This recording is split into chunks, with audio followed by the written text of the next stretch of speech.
No need to try, no need to worry or question why. Surrender, let go, release, and know.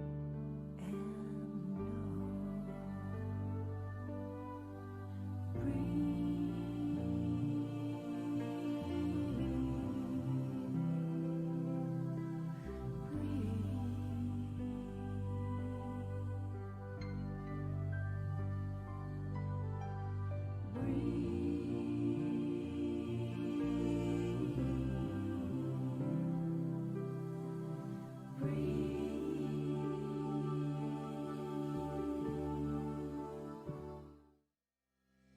Thousands of years ago, the Buddha taught you are what you think. So a modern philosopher coined the phrase that you are what you eat.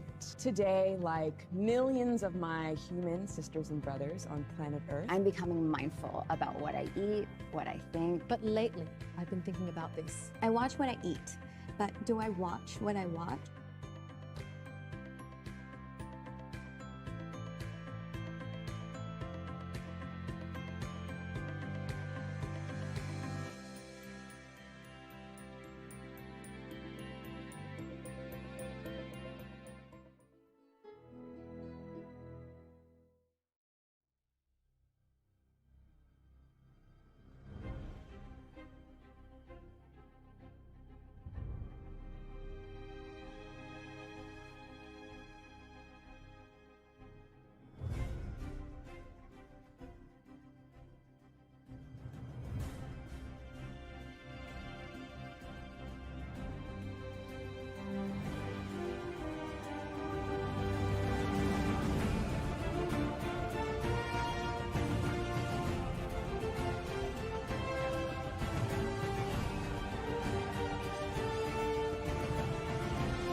It's Karen Drucker coming to you from San Francisco, California, and I am here to say that I love watching The Next Normal with Sister Jenna. I get transformed, I am inspired, it's deep, it's wise, it's wonderful, just like her. I hope you're watching it too. Sister Jenna is one of the purest, most sublime spirits I've encountered. Gentle voice, gentle sound, but booming spirit. She makes life more graspable. I listen to her, I see and sense and say to her and about her, she's a woman of good, a woman of God, a woman of elevated consciousness. I'm so glad to be a part of your life and that you are a part of mine and that we are all together a part of each other's. Peace and blessing. Om Shanti, everyone. Welcome to The Next Normal. Today we have a very, very special show for you with filmmaker Bill Bennett, all the way from Australia. And he has just really in the process of finishing a film called Facing Fear. And it's all about interviews of a variety of people from around the world looking at what tools we can use to reduce the impact of fear in our consciousness. If you're tuning in for the first time in The Next Normal, what took you so long? Where have you been? Anyway, we're really glad that you could make it today, and I hope that you've been taking care of yourself, eating well, exercising well, sleeping well, and thinking well. More than anything else, The Next Normal is about raising your vibrations and thinking more into the future of what's really going to be needed in this particular year and the years to follow. I know there's a lot happening in the world today, and I know there's a lot happening right here in our own backyard of Washington, D.C. I'm calling on all of you every hour in the hour to pause for 30 seconds to a minute of peace for the nation. It is my plea, I am begging you, every hour in the hour, do something for our collective humanity. You all know by now that whatever happens in the United States impacts the entire globe. So right now it is going through very tumultuous time, consciously, psychically, mentally, physically, economically, you name it. It is being tested to the nines. That means the fear factor is so high, don't even ask. Facing Fear film will give us many, many tools that can help us to reduce the impact of that God-forsaking, awful energy. Anyway, to all of our friends out there, warm welcome, and I want to now give you a little bit of an idea of who we're about to bring on air to give you a sneak preview on this incredible award-winning filmmaker. Bill Bennett. Over 18 months ago, Bill set off around the world to make a film on fear. He interviewed a broad range of people, including leading experts on fear. It even includes yours truly, Sister Jenna. The interviews feature scientists, spiritualists, psychologists, trauma counselors, and other medical professionals, and some notable names too. But also people you've never heard of who have faced real fear situations and have come out on the other side a whole lot more wiser. Altogether, they bring a broad range of perspectives on fear. Now, when the coronavirus hit, it put a temporary stop to the film production, like it did for so many others.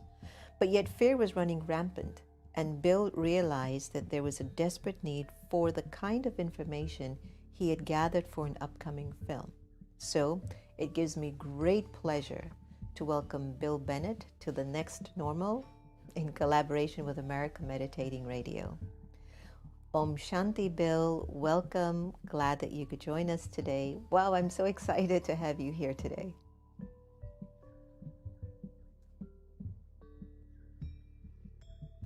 Can my excitement stop flowing through my eyes, Bill? Well, thank you so much for joining us here in the nation's capital for such a timely and an important film such as Facing Fear. When I saw you about 2 years ago, a little bit over a year and a half, and you were filming this movie, it was so timely, and we had no idea of how important this film would mean in all of our lives. So a very, very warm welcome to The Next Normal in partnership with America Meditating Radio, and welcome to our beautiful tribe that is just going to love everything about whatever you're going to say tonight. And let me start off by really asking you, how are you? How are things there down under? Well, sister, first off, what a wonderful introduction. I'm really humbled. Thank you very much. Look, we're very fortunate in Australia in that we have a government that has largely put politics aside and has concentrated on the person rather than on the economy. And that was a decision that was made very early on in February last year when this first became apparent. And what our government did is they brought together something quite new, which they called a national cabinet, where both sides of the political divide came together and decided that they would make decisions putting politics aside. And what that has meant is that we are virtually living in a country that is pretty much COVID-free. I mean, I can walk around where I live here without a mask. There are spot fires that come up, but what happens is because this decision was made very early on to concentrate on the sanctity of the individual rather than the economy, what that has meant is that we have managed to deal with this really quite effectively. Congratulations to Australia. I wish we had taken notes all the way back in February when it first started in 2020. But maybe there's a reason, Bill. Maybe there's a reason for everything to happen the way that it is. What is the messaging that humanity or the world needed to receive or needs to receive with what the United States of America is going through? From 5 years ago, when we had an individual, basically declare their run for presidency, at some point people thought it was a joke. And then when the campaign was going on, They were very reputable candidates for presidency. All of them got knocked out except for Hillary Clinton and Donald Trump. And then at the end of the final voting and election of 2016, even though there were so many interference in our voting process and in our voting, there were definitely things that were not authentic, things that were rigged. There were cheating going on. Still, we had gotten this individual in the United States to run the country and the world. There were some people who were so concerned, others who were just like celebrating. And 4 years later, we're ending the presidency with a coup and an insurgent taking place, something taking over our government and our political system. So when I look at all of that, at a very deep, personal, spiritual level, what do you think it is actually trying to teach all of humanity? You and I know 80% of the news and the media and anything to do with media or visuals comes out of the United States of America, and it influences 80% of the world. That's a big chunk of influence. So I can't even begin to think, what are the things that you were learning at a deeper level as to what this particular period in American history means when you watch it on your screen? And what do you think it means for our greater humanity? Sister Jenna, it's 7 o'clock in the morning here in Australia, and that's a really heavy question. For this time of the morning. Crikey, can you give me an easy one? Look, a number of things. And as you know, for this fair, I've interviewed a lot of people, and I've spent a lot of time in the United States. And I've been following this very, very closely here in Australia. I have CNN and MSNBC. I don't actually have Fox Network. But if I did, I would look in on it just to see what they're saying as well. But I am keeping on top of it. And so I preface what I'm about to say with that, with the understanding that I am sort of aware of what's going on here from my point here in Australia. I think that this is a reset, it's a recalibration. It is forcing people to decide where they sit on the moral and ethical scale. And it's a jolt, it's kind of like an electric shot with a cattle prod, where it's saying, right, if you're on the fence, decide which way you're going to jump. I've traveled in America a lot, as you know. A lot of my friends are American. And over the past few years, I've sat down at dinner tables with friends in America, and I have been quite surprised at their political affiliations. And when you talk to them and ask, well, why are you leaning this way? Invariably, it comes down to money. And when things come down to money, that comes down to fear. It all comes back to fear, because when people start to accumulate money and they start to make decisions based on their net worth or their tax position or whatever, what that means is they're scared. And I was watching these interviews with these rioters that stormed the Capitol on January the 6th, on Wednesday last. And I started to think about what they were actually saying. I mean, they're really impassioned people, and they firmly believe the position that they're taking, and they firmly believe in the right of what they're doing. And when I started to break it down, once again, it all came back to fear of loss of what they believed they once had, fear of change, fear of progression. Once again, it all comes back to this one elemental factor, which is fear. And I think it's a really important time. I think in a sense, and I've spoken to people as part of this film that I'm doing that say the world needed this. It needed this recalibration. It needed this reset. James Van Praagh, who I interviewed for the film, talked about global karma. The karma exists on a global planetary scale. And that never occurred to me before, but I think that's what's happening. Combine that with the pandemic as well. You've got this double whammy, that's happening worldwide. It's absolutely an extraordinary time in history at the moment. And in a sense, we're kind of privileged. It's a crazy thing to say, but we're sort of privileged to be living through this period right now, because it will be discussed and PhDs will be done on it for decades, probably centuries, if we last that long. It would be impossible to find the right words to define what these few years have meant. Do you think that the whole notion, when you got this touching to do this movie on fear, was it a premonition? One of the movies that you did was GPS for the Soul, right? Navigating that whole process, which is a wonderful, wonderful film on our power of intuition.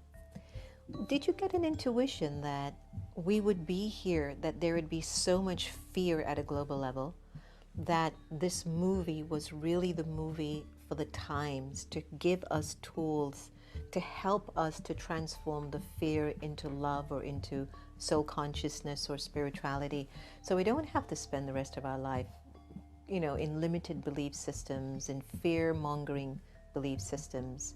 What was going on with you for you to actually come up with the production of this movie? It's a really good question, Sister.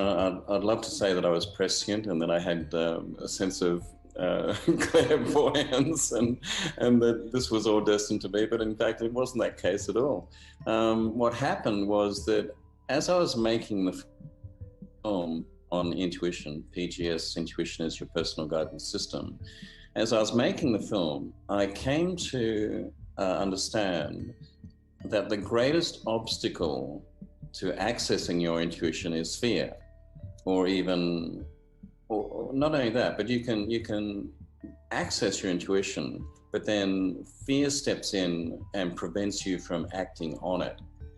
And so I got to the end of the film and I realized that fear was the greatest obstacle to your intuitive power, to using your intuitive power. And then I started to think, well, what is fear? And I really started to give great thought to that. What is fear and how does it work and how can it be defined? And that was really the instigation for the film. I mean, I make these films actually very selfishly, in that I'm curious about things and I want to explore these things. I was curious about intuition. In that case, as you might remember, I heard a voice which saved my life. It said, slow down, as I was approaching an intersection. I did slow down and I narrowly missed getting hit by a truck. And so I was curious about what that voice was. And that took me on a journey which lasted really almost 10 years, searching around the world for what is intuition. Similarly, I was curious about fear. And as it just so happened, I was in America. I was actually in Seattle in January of last year, only 2 weeks from when that first COVID outbreak happened in Seattle. And I was only about 3 miles away from where that outbreak actually occurred. I was very, very close to it. I came back to Australia and then everything just suddenly exploded. And what happened was that I came back with about 50 or 60 hours of interview from people largely all across America at that point, talking about fear. But I couldn't continue making the film because it wasn't possible. The money had dried up. I wasn't able to travel. I had to shut down production. And so I woke up one morning out of a dream, and the dream had told me very, very clearly that I must be in service. And I thought about that, and I thought this was while all the pandemic was, really exploding, and we didn't know at that point what we were dealing with. I mean, it was a time of really rampant fear. And I thought, what does this mean, be in service? And then I thought, well, crikey, I've got about 50 or 60 hours of extraordinary interview with all of these people who are experts in fear management. What can I do? I can't complete the film at the moment. So what I did is I edited down all these interviews to roughly 20 to 30 minutes per interview. And then, as you know, because you're as part of this film, I then went back to these people individually and did a Zoom interview with them on handling fear during this current pandemic crisis. And I put that together so that with each individual, with each fear expert, if you like, I had about between 45 minutes and an hour content. And I put that all up on a website as a resource. So it's a raw resource, if you like. It's not like a film which has a point of view, but it's 27 people from all over the world talking about fear and talking about how to manage fear during this current crisis. And I thought, well, at least I can do that at this point, offer this as a resource for people so that they can dip in and out of it and learn what fear is, how it works, and how best to get on top of it. Well, why don't we give our viewers a sample of the Facing Fear film by watching this trailer. Are you afraid? Have you lost your job? Are you going broke? Afraid of getting sick? These are frightening times. Facing Fear, The Interviews, is a documentary series on fear. 27 experts, 24 hours of crucial advice. Get on top of your fear. Watch this series. It will help.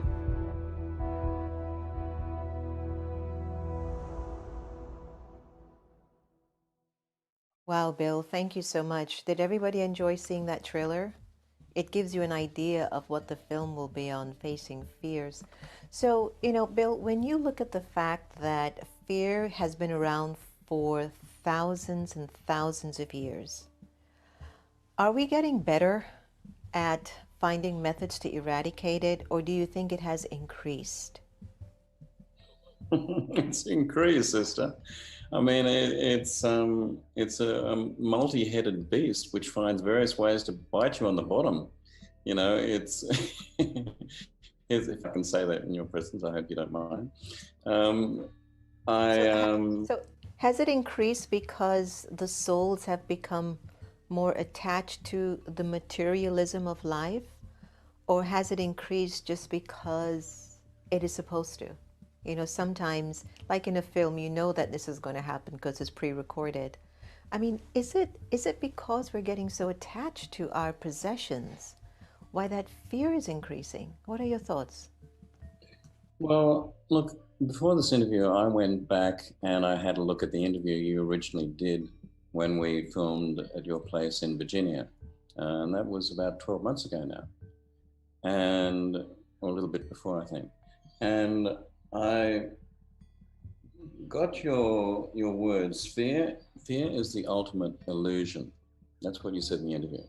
And I thought about that. And you also said, which I thought was really interesting, fear is an attachment to an experience in the past that you think is going to happen again. That's what you said in the interview as part of the film. And I thought about that and I thought, you're absolutely right. I mean, we have talked in the past about fear being really divided into two things, either true fear or false fear. Now, true fear is the fear that is part of our biological mechanism that's designed to protect us. It is that fight or flight intrinsic response that we feel when we're immediately threatened. But most of us live in false fear, which is what you're calling an illusion. It is this anxiety, this constant stress that we put ourselves under,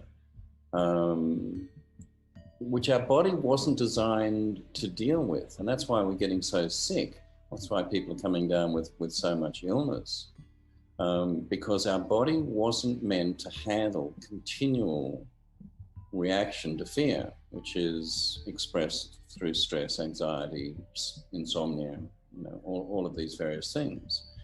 So to answer your question, I think it is getting worse. I think we are we're finding these attachments to material things, as you say, coming back to the people who I mean, one of the greatest fears is fear of loss of status, loss of position, loss of wealth, and so forth. You know, I firmly believe that these rioters at the Capitol the other day were ultimately driven by a fear of loss. They believe that they had something that was precious that has been taken away or is about to be taken away. So this fear of loss is a very, very powerful driver, and it can manifest in anger, hate, racism, xenophobia, all of these really quite noxious things, which if we got rid of that fear, then all of those other things would go away.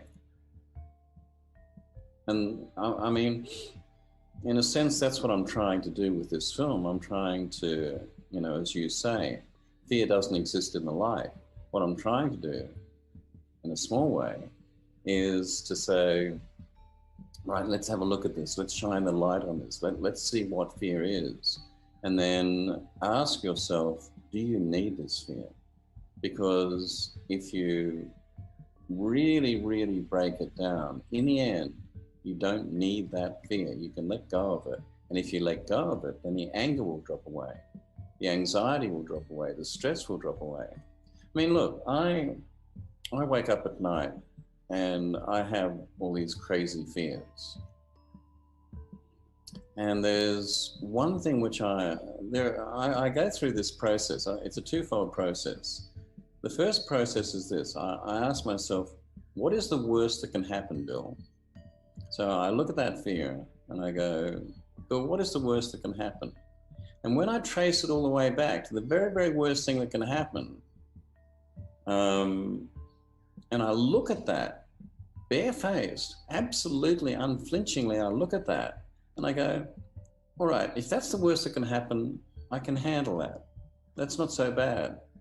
And when I come to that conclusion, the fear disappears. It goes away. The second thing I do is I go, all right, why are you experiencing this fear? You're experiencing this fear because you have lost your connection to source. Now, do you believe that you have a guardian angel? Do you believe that you have very powerful spiritual beings with you at all times? Do you believe that they would allow you to suffer, to be in pain, to do the wrong thing? Now, if you reconnect to source, then the fear goes away as well. And part of that means trusting that you are divinely guided, that in that divine guidance, you cannot be led to harm. And if you believe that strongly, then once again, the fear goes away. Very important. Sometimes that's the real hard part of the equation, is to believe that you're divinely guided and that it'll all work out. And I think at a very deep, subtle, soul conscious level, we actually believe that. We know it's there, but still we've been so accustomed to the external ways of looking at life that it comes in and out, the belief that I am divinely guided. Oh, maybe I'm not. You know, then you let somebody else takes over your importance or your sense of protection. And you're so right on that. If you feel that you've got an angel, if you feel that you might be an angel, if you feel that your guardian angels are surrounding you, or if you feel that you have a direct connection to source, what can cometh upon you that you cannot deal with? Exactly. Absolutely nothing. Exactly. Absolutely nothing. So tell us, who are some of the people that's in your film facing fear? Oh, crikey. I've got, you know, Get you off guard. I'm in it. Joe Dispenza's in it. Who else is in it? Bruce Lipton. I've got some, if you like, some famous names like Paul Selig, who's a wonderful person. But I've got some other people as well who you never would have heard of. Like I've got a fellow who was an army combat veteran who became a mercenary, and he talks about fear from, you know, that direct combat situation where he's under fire and how he deals with that. I've got a lovely interview with a lady named Trisha Barker, who had a near-death experience when she faced the fear of death in a very real way. So I've got I've got some famous names, yourself included. Well, you've got Bruce, you've got so many great friends of ours too, Joe Dispenza, Bruce Lipton, and many more. As we look at death, for example, the one of your interviewees in Facing Fear film, and we look at the whole notion of death, death has become a very big narrative, the sense of mortality.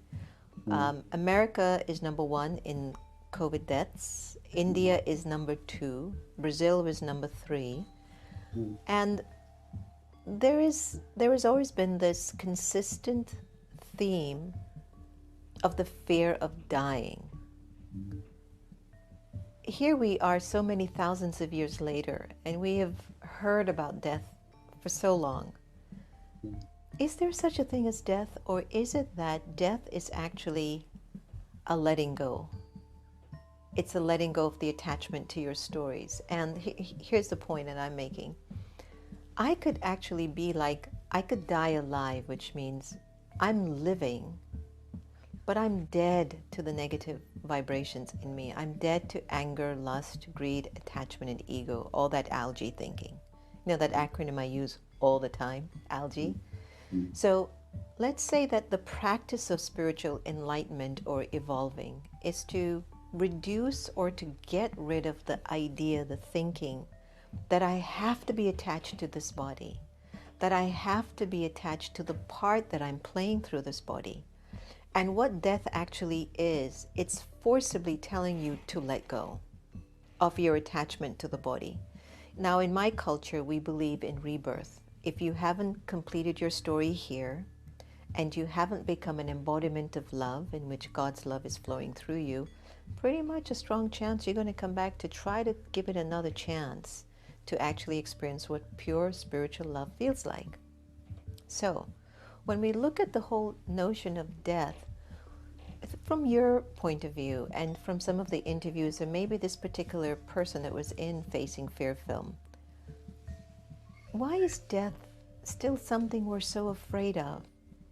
Instead of celebrating it, there's the fear of it.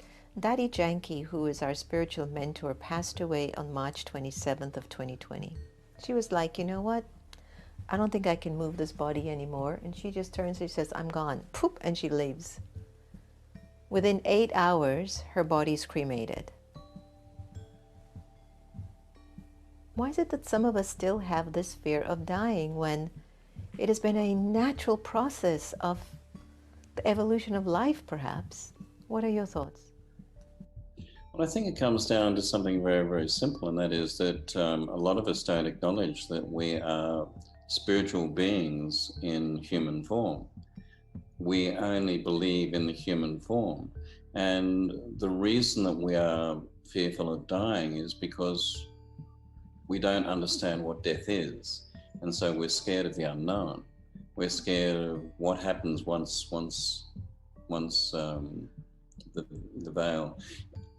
Sister, I gotta say, I'm looking at doing 3 films in this series. The first is on intuition, the second is on fear. The third is I hope to get to make this film, is what I call the veil, which looks at the veil that separates us from what's beyond. And a lot of the people that I interviewed in this film that I've done on Facing Fear, I've also started to interview them on the veil. And one of the things that comes up is a term that I'm really interested in. People talk about going home, that death is going home. And I'm really fascinated by this concept. What is home? Where is it? Why do we go home? And of course, you alluded to it in the statement that you just made earlier. Is home heaven? Does hell exist? Is there such a thing as hell? Are we punished if we live a bad life? Are we rewarded if we live a good life? I mean, these are really existential questions that I'm really fascinated by. But to answer your question, I think one of the reasons that we fear death is because we are so attached to what we believe is our ultimate form. This is not our ultimate form. Our ultimate form is soul, is spirit, and that is what goes home. And I believe, as you believe, that if we have more to do, if we have more evolution to go through, we come back and we choose our parents and we choose the circumstances of our new birth, and we go through those lessons as we progress through life that we need to go through to improve ourselves. Now, one of the things that I'm really interested in is this: why do we do that? Why do we, if we acknowledge the process of reincarnation and we acknowledge this process of rebirth and karma and so forth, what is the end purpose? And I spoke to a clinical psychologist in Berkeley who's through various means has been able to connect to his son who was murdered, and he's been able to have a conversation with his son on the other side. And he told me, a highly intelligent man, this fellow, he told me that it's because God wants to get better. God actually wants to improve itself, if I can use that term. Now, this is something I thought, how can God improve itself or himself or herself or whatever? I mean, isn't God... I've never heard that before. That's quite an interesting response. It really is, sister. I mean, I was absolutely gobsmacked by this. I thought that how can God ever, why would God ever want to get better? But what this person said is that God is curious. God wants to know all things. And just like the universe is expanding, he said God is expanding. And I thought, wow, that's a really, really interesting thought. Now, you and I can't say whether that's right or not, of course, but just the concept of it is really interesting, don't you think?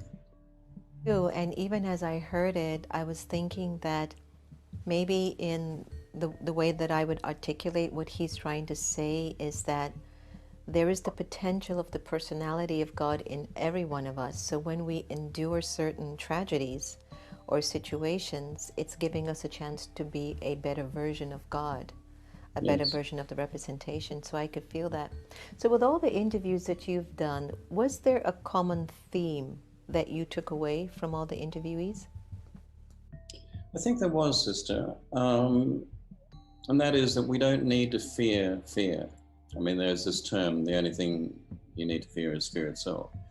I began to realize that, in fact, that's not true. We don't need to fear fear. In fact, if we embrace the concept of fear, if we look at fear, if we face our fear, and that's why the film's called what it's called, if we face our fear and look at it, and in fact start to realize that in fact it's our friend. If we begin to befriend our fear, then it loses its potency, it loses its toxicity, it loses its hold on us. I spoke to one of the key interviewees that I had for the film, is a fellow called Dr. Richard Schwartz. He's a Harvard professor, he's a psychologist. He has created, if you like, this modality of healing called the internal family systems, which is now spread throughout the world. It's a modality of healing through clinical psychology. What he does is and I'm simplifying this because it's a very complex process that he goes through, but he says you have to look inside and find parts, those parts of yourself inside yourself which are the parts of fear. And you need to examine these parts of fear and begin to personalize them and begin to say, oh, good morning, my fear of lack of abundance. That's my part. Good morning, lack of abundance. How are you? And he says, you personalize it and you become friends with it. And as you become friends with it, it loses its potency. It loses its hold on you. And you begin to ask you questions. You begin to ask the various parts inside yourself questions. Why are you doing what you're doing, lack of abundance? I mean, get off your horse, you know? I mean, and I started to think of that, this notion that you can befriend your fear. And if you befriend your fear, now somebody said to me, you can't ever get rid of fear, and you don't want to. You shouldn't ever want to get rid of fear, but you can lean into it. Now, this idea of leaning into your fear, once again, is a really, really interesting one. Lean into it and use what it has. Use the energy of fear, in fact, to number one, alert yourself to what it is it's trying to tell you. Because fear is there as a warning system to tell you something. Acknowledge that and go, right, okay, got it. Now I'm going to do this. And so this notion of fearing fear, I think, is a fallacy, if I can keep the F words going, and I won't continue that. What were some of the different perspectives that you heard on fear during all the interviews? Was there something that stood out for you? I mean, you just shared this one about facing the fear and having a personal, intimate relationship, but I mean, that was more like, yeah, that's a great process. But was there anything that you heard with all of the interviewees where you were like, wow, is that what fear really is? Was there something that came out for you like you had never thought of fear being this? There was. Bruce Lipton said something really interesting. He talks about, he's a biochemist, and he talks about the chemistry of fear. And basically, and again, I'm simplifying this, of course, but essentially what he said is that when the fear response hits you, biochemically, what happens is all of these chemicals go into your body to trigger the fight or flight system. What happens is that your body's only got so much of these chemicals in it. So it draws these chemicals in the blood flow and so forth to your extremities so that you can run faster, so that you can have a heightened sense of awareness and so forth. But what it does, it draws energy, if you like, away from the brain. And so what happens when you're in fear is that you become stupid. You cease to think. And I mean, we've all experienced that, you know, when we've had a moment of fear, suddenly all our thoughts just go blank. And that's because all the energy, you know, from an evolutionary point of view, the way the energy flows into your body is to save yourself. But in doing that in a physical way, what it's doing is it's taking energy away from the brain, so you can't think straight. And I mean, you know, when you said that, I thought, yeah, I've experienced that myself. You know, I understand exactly what you're saying. But when Bruce said that, it kind of hit me as like, wow, that's so true. You know, when we're in fear, we become stupid. Well, you know, they always say, if you ever bump into a situation that's very scary or unexpected, never panic. The minute you panic, you lose sight on what actually you need to do. And generally what happens to us is that we panic and we lose sight, and perhaps there was another way that we can do this. Looking at our own lives, looking at your life personally, Bill, what are some of the things that you're doing to raise your vibration of love and truth so that fear doesn't feed away at your consciousness? I think it's a really important point you make, sister, that ultimately to get rid of fear, we need to raise our vibration. because fear is a low vibration. It sits in that low vibrationary spectrum. And to get out of fear, we need to raise our vibration. And I think there are some practical things that we can all do, which I try to do. And these things like eat well, don't eat too much, exercise in whatever form, whether that means, I wouldn't advise anybody going to the gym at the moment, but preferably yoga, meditation, these things. And go inward. I mean, going back to the interview that I did with you over 12 months ago now, you said something very important, and that is, you said, pay attention to what's happening internally to yourself. And I think it's a very, very important thing to say, is to pay attention to how you're feeling about things. Develop a heightened sense of self-awareness. And in doing so, that's gonna raise your vibration. I think in the end, all of these things, I mean, eating well, not eating too much, eating sparingly and so forth, all of these things are helping raise your vibration. Eating too much, eating poor food, as you know, makes you sluggish. It lowers your vibration. And in doing so, you're more prone to slip back into fear. Guys, so in terms of the Facing Fear film now, how can we actually watch it? And are you planning on doing a major release after the pandemic? I hope so, sister. I've put everything on hold at the moment because I can't travel, and I need to be able to raise some more money for it, because the money that I did have when the pandemic hit went away. So I don't need to do much actually to be able to finish the film, because I've got most of the interviews now. So I think possibly the film is about 12 months to 18 months away, depending upon what happens with the pandemic. But in the meantime, that online resource is there. It's called facingfearinterviews.com. So people can go to that, and there's about 24 hours of extraordinary interview on fear and what fear is, how it works, and how best to manage it. And I call it a precursor to the film. I say facingfearinterviews.com doesn't have a point of view. It allows you to find the point of view within it. The film will have a definite point of view, just as PGS, my film on intuition, had a point of view.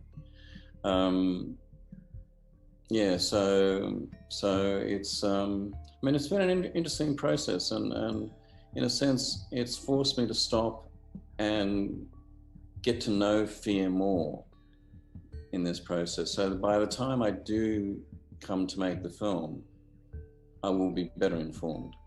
I got you. So many filmmakers right now, Bill, are struggling. The pandemic has closed down Hollywood, Bollywood, Tollywood, Godlywood. You know, there's so many media outlets, artists, musicians, actors. They're all at home. There isn't much of an income unless they find a unique way to get on either social media or digital platforms to stream their programs, their music, their videos. And still there's another way. I mean, how do you make money that way too? That's another big market. How do you feel the fear factor for those in the entertainment industry? Have you observed it as being really, really high? Because what do these actors do? What do the singers who went out and performed for thousands of people in stadiums do? Broadway, Carnegie Hall, people who go to movies who used to look forward to going to a movie and sitting and watching a good film that would take them away from their lives. All the people involved in helping our lives to just maybe take a break from the doldrum of it, or help us to elevate more into it. How do you think they're feeling? Have you noticed that there's been an increase in their fear factor, and how are they going to survive? Because right now, so many jobs are gone for artists around the world, I mean, it's It is a dreadful situation at the moment. I have to say that coming back to the earlier part of the interview, the way Australia has responded to the pandemic, our industry here in this country is booming. I talk to technicians and to people in the industry at the moment. We can't get enough film crews to do what has to be done. The whole industry is booming, and that comes back to the fact that our country is largely COVID-free. And I say largely COVID-free. I mean, our total number of deaths in this country since the start of the pandemic is 907. We've only had 907 deaths in this country of 26 million people. Phil. I mean, I almost want to start crying. I almost want to start to tear up. The number of deaths here, they've been unbelievable. It's extraordinary. And it's just, and maybe just as you say that, 907 deaths during the whole thing, and we've gone into the hundreds of thousands. Probably by the end of every year. Something is wrong here. Yeah. Something is wrong. I think it comes back, Sister Jenna, to one very, very simple thing, and that is, what do you value? Do you value the life of an individual, no matter what age, color, whatever, or do you value the economy and accumulating wealth? And like I say, the decision our government made very early on, and the decision of Jacinda Ardern's government in New Zealand were the same. That is, we will value the life of the individual and trust that if we give that sanctity, the economy will take care of itself. And that's what's happened in our country, I've got to say. I mean, at the moment, we're in a flap because we have 4 active COVID cases in the country, 4. Now, you know, and our government is going crazy, locking down borders and, you know, and keeping people at home and so forth because we have 4 active cases. I mean, that's the situation that we're in.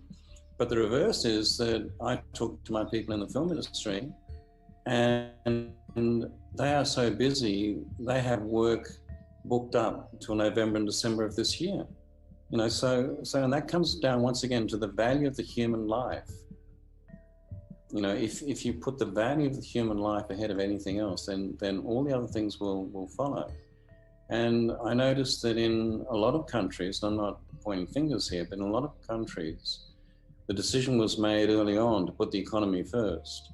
And I think that's why, and you see it in the UK, you see it in the US, I have to say, you see it in other countries as well.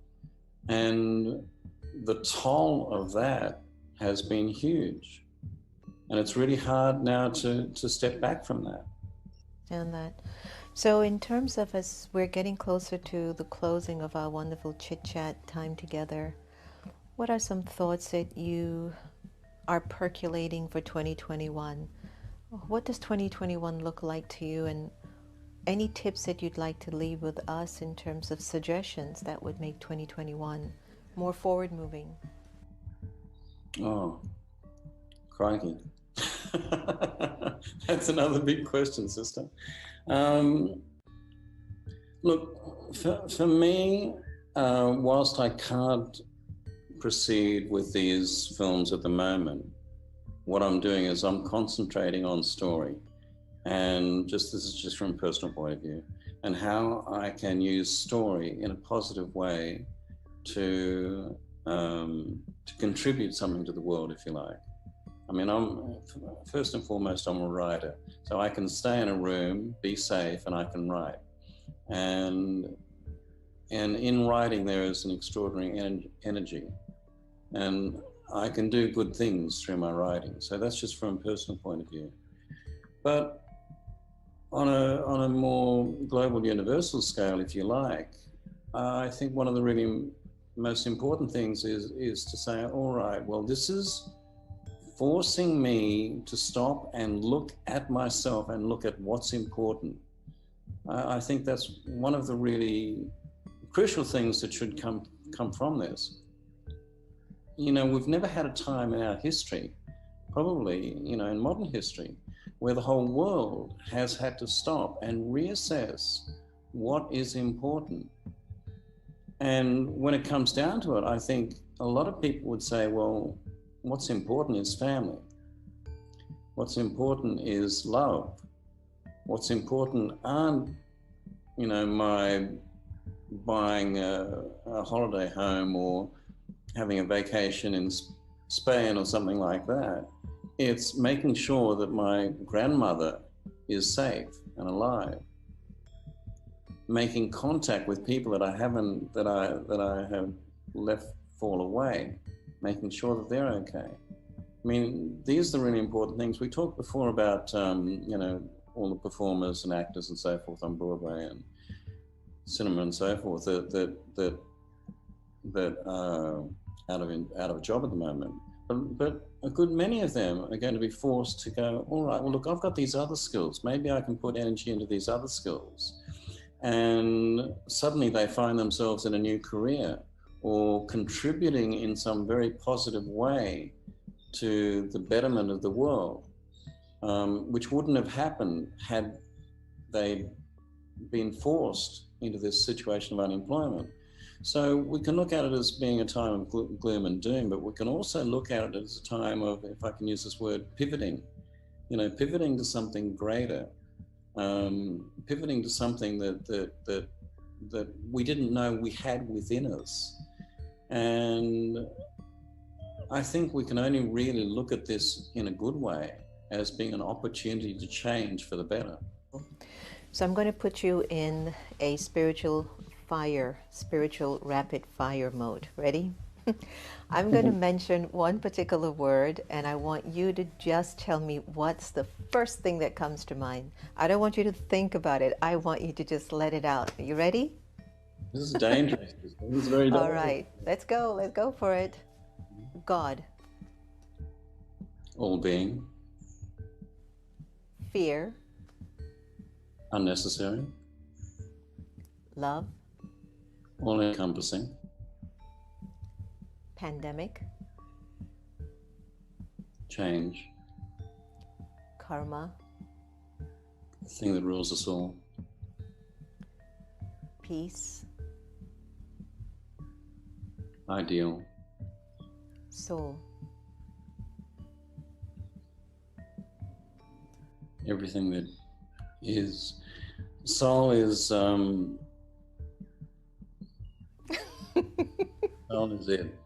It's it. It's it. It's it. It's it. Bill Bennett, you are absolutely awesome. Thank you so much for joining us on The Next Normal in collaboration with America Meditating Radio. Are there any other thoughts that you would like to leave our incredible tribe with? Definitely they're all going to they're going to tune into your site, and I know there's a website that is listed at the bottom of your name and in front of your name now, but I believe it's called Facing Fear Interviews.com. That's correct, facingfearinterviews.com. Sister, look, if I can just say that we're all on a journey, all of us, and it's an extraordinary journey, and it's hard. Like living life is hard, and anybody who says it's not, I think is in for a big shock, because it will be hard at some point. But we've chosen to go through this. Perhaps we don't even realize it, but we've chosen to go through this. And I look forward to death because I'm not scared of death. I look forward to it because it's going to be the next big adventure. And if you look at your life that way and ask yourself, what can I do today that's going to make someone else happy? Then in the end, you will benefit from that. Even just a smile, to somebody who's serving you in a supermarket or something like that. Ask yourself, how can I make someone else happy today? And that will make you happy. Coming back to fear, if I can just say this one thing. if you are a good person, then the fears will drop away. It's really as simple as that. If you are a good person, the fears will drop away. So think about that. Bill Bennett, thank you so much for joining us today. It's been our honor and privilege, and all of our best wishes that Facing Fear film is a grand success, and it also helps us to just become good people. Thank you, sister. It's been, once again, a real honor and a privilege to talk to you. Always. All the very best. Did you all enjoy that? Was that rich or complete? Listen, you've got to watch some of these interviews. FacingFearInterviews.com. Let them know that you saw it from right here. This is how you heard about it. But also to share with Bill what maybe came out for you. You know, you'll be able to communicate with him. His contact information is online. But I took away a lot. I took away the one part about talking to your fear, like having a personal relationship with fear. So you're not resisting it all the time, but you've become its friend. So what do? Friends actually try to help one another. So try to see if you can really use the rest of 2021 to be the time period that you can face your fear, stay in connection with the divine, bring the energy of God's love more in your life, and let's move the story forward. Thank you so much for joining us on The Next Normal today. I hope it was really meaningful for you, as it was for me. Have a wonderful evening. Take care. See you tomorrow. Hi everyone, it's Sister Jenna from America Meditating Radio. I hope you've been enjoying Wise-ish, which you can get live on Twitter, Facebook, or YouTube from 8:30 a.m. to 8:45. But you can also get it on demand 24/7. It's going to be your power boost for the morning. It's your daily dose for the soul. It's just going to encourage you to make the day that much more valuable. So join us. Looking forward to seeing you.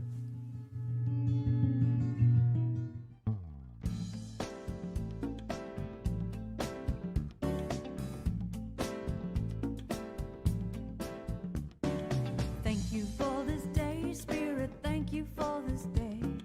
Thank you for this day, Spirit. Thank you for this day. This healing, this healing, this healing day.